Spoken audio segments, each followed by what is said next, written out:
I'm Lat Blaylock, and I run a competition every year with the National Association of Teachers of RE, which is called Spirited Arts, which enables pupils to show some of their religious education learning through something creative. I wanted to just do a short film here about why creative RE is better RE, and say a bit about how to do that as well.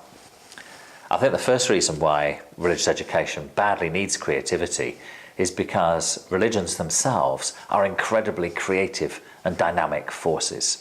We don't always spot that in secular Britain, but in their most dynamic phases, religions explode with creativity.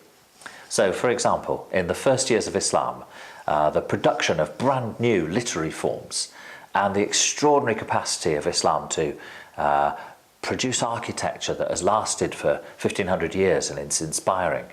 Or if you take Western music, the tradition of Western music, and look at Beethoven and Bach and see how the inspiration of faith flows through the most inspiring music that Western Europe has produced.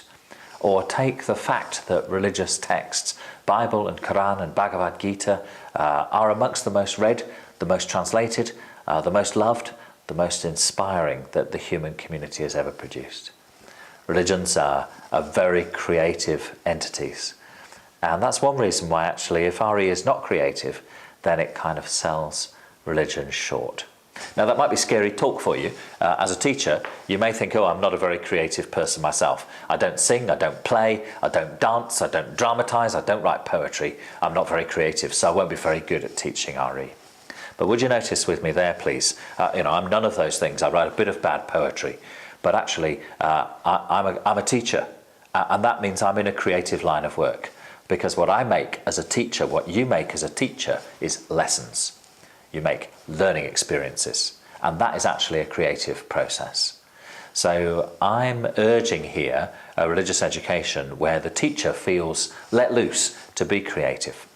And sometimes that means taking a starting point for learning. It might be a biblical story, it might be a festival, it might be an encounter, an interview, it might be a visit, taking a starting point for learning and adding to it some creative possibilities for pupils. There might be to do with writing, creative writing, poetry, there might be in dance or drama, there might be in team creativity, producing box junk models or great works of art. Actually, when you add a creative learning task to a good religious stimulus, the stimulus of learning about religion can be expressed in creativity quite brilliantly. And very, very often when teachers send their work into this Art in Heaven Spirited Arts competition each year, they send me a little note that says, do you know, I didn't know my kids could do this. This is way better than they usually do.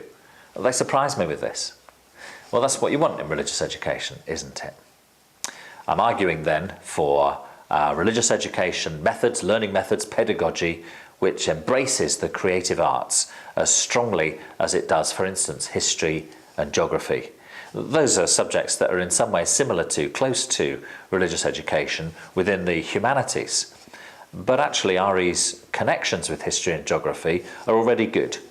And if you want to add energy to the subject in your school with your pupils, then opening the frontier with the creative arts subjects, dance, drama, poetry, literature, music, art, sculpture, tapestry, opening up that frontier is, I think, a pretty secure way, a pretty sure way of promoting pupil engagement and motivation, excitement in learning, and therefore high standards. Some people, when they set a drawing task in an RE lesson, actually reinforce low standards. But genuine creative RE is about high standards. Pupils often do the very best of the work they do through a creative task, rather than through one that merely involves remembering or recycling information. I could go on, there's loads of examples, but I'm just going to pick two. This piece of work here, you may notice, is a painting of a branch of Kentucky Fried Chicken. And actually this comes because this year one teacher asked her class of 5 and 6-year-olds if they would imagine, that's a creative activity, if they would imagine if you could go for lunch with God, if you could take God for a meal, where would you take God? And what do you think God would eat? And what would you ask? And what might happen? And this is a lovely response to that by 6-year-old Ella. What if God was going to KFC with me? I bet you do not know what we had. the sun was so hot, and he ordered tango drinks, chicken and chips, dippers and some ice cream for dessert. What did we talk about? We talked about how nice the food was. We went through the drive-through. I ate all my KFC, and so did God. She goes on, she writes about this. She's got her imagination in gear. She finishes off like this. I went to bed, I went fast asleep, zzz. And the next day, God came to my house to have breakfast with me and my mum and dad. Now, what's happening here? Well, a 6-year-old is creatively engaging with the idea of the presence of God. If you wrote that in a syllabus and said 6-year-olds must creatively engage with different ideas about the presence of God, people would ask, wouldn't they, who wrote this rubbish? How are we supposed to do that? But actually, this teacher has set a creative question and given children creative time in which to respond to it. And Ella, only 6, I think has done a rather interesting piece of imaginative RE through that. I'll pick one more example. That's this one here. And this comes from 3 10-year-olds working in Year 6. And this piece of work that they've done imagines, first of all, the world's problems. You can perhaps see on there that we have an environmental problem. We have a problem of conflict. We have a problem to do with disability. We have a problem of hunger. And those 4 problems are described in this piece of work that the girls have called Windows on the Soul. And they say about this piece of work that you can often look at the world you live in and what you see is the problems and difficulties. But if there was a window on the soul, then you'd be able to see something different. They've pictured it like this, that the window opens and it reveals the human family on the beautiful earth on which we find ourselves living, encased with love. And the surround to that is written, the text is words repeated here: family, hope, friends, love, a whole set of those words repeated time and time again. The idea being that if you could see into the window of the human soul, then some sources and some grounds for hope, despite the undoubted and severe problems that confront the human race, some sources of hope might be found.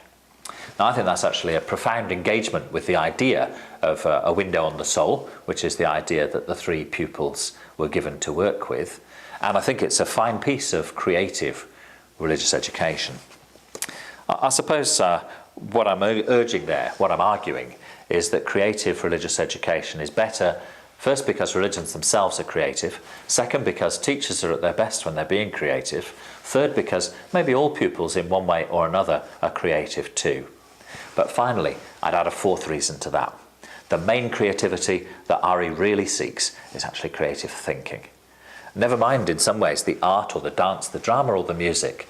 If pupils can be able to think creatively in RE, then standards will be high and achievement will be good. And I think in the end, that's because religion is a creative thing. Religions make meaning out of experience.